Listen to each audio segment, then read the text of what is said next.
So my name is Tim O'Toole. Some of you know me, some of you don't.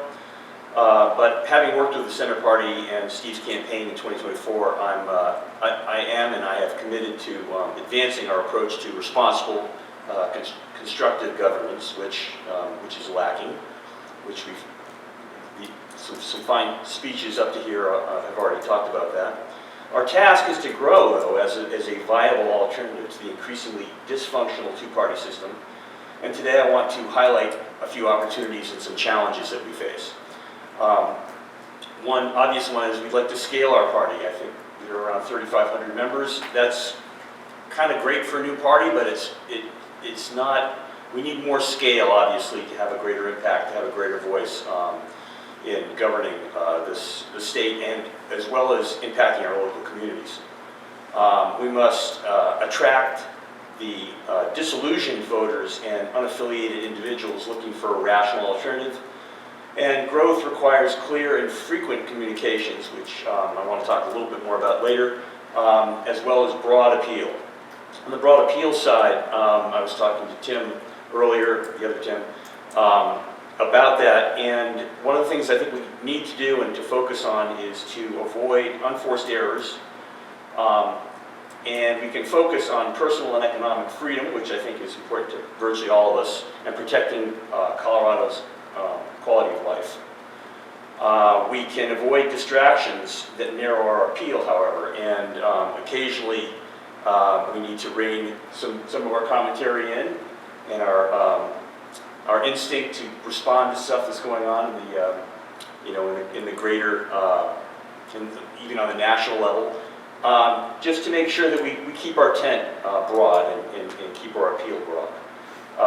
But at the same time, we do welcome policy discussions and levels of disagreement. We're not all going to agree 100% on 100% of the issues. We know that and we accept that. That's one of the hallmarks, I think, of the Center Party. But we do reject the dysfunction that we've seen, and that seems to define the major establishment parties.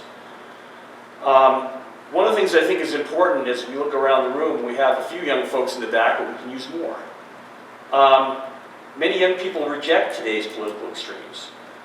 We offer and seek to offer a home for those who value freedom, responsibility, and rational governance, but who reject the forces of the establishment parties that are kind of pulling us apart and pulling us to the extremes as they're defining them.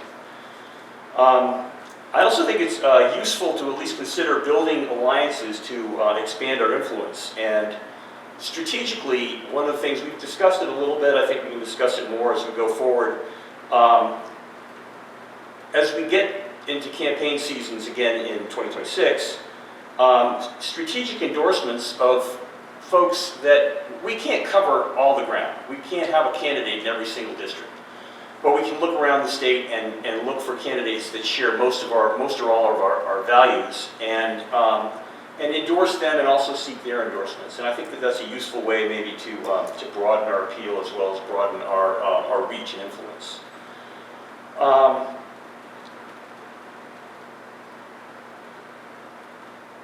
Yes, yeah, so we should seek some of those outside endorsements also. And Steve has also he's spoken with a lot of folks from analogous parties, the Ford Party. He's also talked to the No Labels folks who don't tend to have much of a state presence, but there's a lot of alignment there. The Ford Party, and we actually share a lot of values with libertarians. I would say that's accurate. Are there any other parties that you talked to? That I've talked to? Yeah. Okay, but we should be open to those discussions, I think. So, I think if we want to be a true alternative, we must work with like-minded candidates and organizations. I've kind of touched on that. One of the things I want to talk about a little bit today, too, though, is that our finances are on a shoestring. We're a very grassroots-oriented operation. We don't have big budgets. We don't have special interest contributions. We don't have deep-pocketed benefactors to finance us. But we do have 3,500 members, and we can continue to grow that. I think we do have broad appeal. When I've been personally putting, dues in. I'm actually throwing in a couple of $100 as opposed to the $20. That doesn't change my life either way, but it actually helps defray some of the things we want to do, and I'll talk more about some of those things that we can do if we were to have a budget. I'd like to appeal to our broad membership. Everyone in this room has probably contributed the $20, but clearly that 3,500 folks, if they all did the kind of effort that we've seen the Democrats leverage with Act Blue, for instance, $5, $10, $20, but if you collect it across thousands of people, you actually have a budget to work with.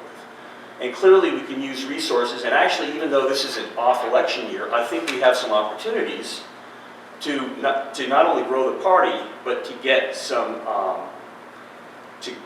advanced, well, in fact, actually one of the points I wanted to make is we have, is Joe still on? Yeah, so Joe is on here, and he's listening in today, and he's actually interested in becoming a candidate in a new area.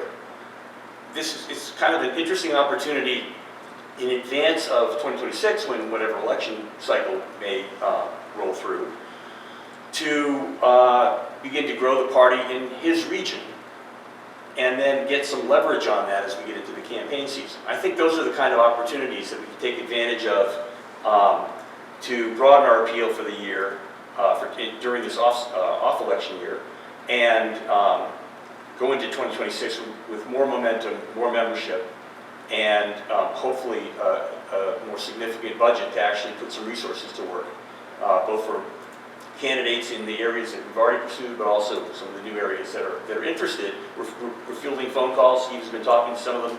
I think there's a lot of opportunities, despite the challenges that are obvious.